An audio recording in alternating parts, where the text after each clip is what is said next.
ক্ষমতাসীন আওয়ামী লীগের আদর্শিক জোট হিসেবে ১৪ দলের গুরুত্ব দিন দিন কমছে। কাগজে কলমে এ জোট থাকলেও সরকারের কোনো কিছুতেই নেই আর।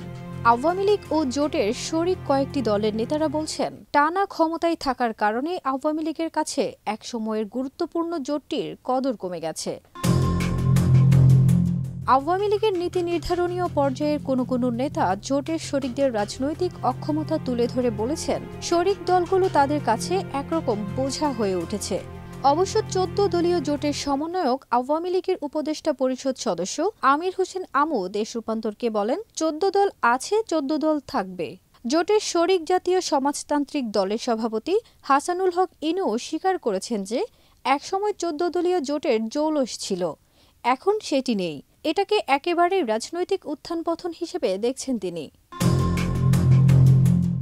৭ জানুয়ারির দ্বাদশ সংসদ নির্বাচনে আওয়ামী লীগের স্বতন্ত্র প্রার্থীর কাছে পরাজিত হওয়া ইনুর এমন পর্যবেক্ষণের সঙ্গে জোটের বর্তমান অবস্থার মিল রয়েছে।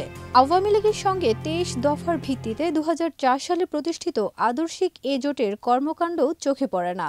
আওয়ামী লীগের উপদেষ্টা পরিষদ সদস্য আমির হোসেন আমুকে জোটের সমন্বয়কের দায়িত্বে রাখার মধ্যেই শুধু দলটির সঙ্গে ১৪ দলের সম্পর্কের বিষয়টি যেন সীমাবদ্ধ হয়ে আছে। নাম প্রকাশ না করার শর্তে আওয়ামী লীগ সহ জোটের অন্য শরিক দলের নেতারা দেশ রূপান্তরকে বলেন, টানা ক্ষমতায় থাকার কারণে আওয়ামী লীগের রাজনীতিতেও পরিবর্তন এসেছে।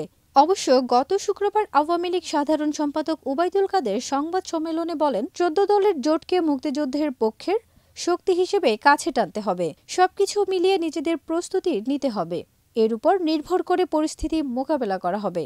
২০০৪ সালের ২১ আগস্ট রাজধানীর বঙ্গবন্ধু এভিনিউতে আওয়ামী লীগের সমাবেশে ভয়াবহ গ্রেনেড হামলার পর ১৪ দলীয় জোট গড়ে ওঠে।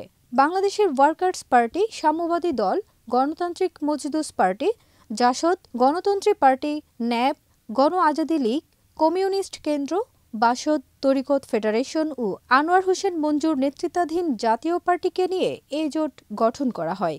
ফারজানা নিকিতা, দেশ রূপান্তর।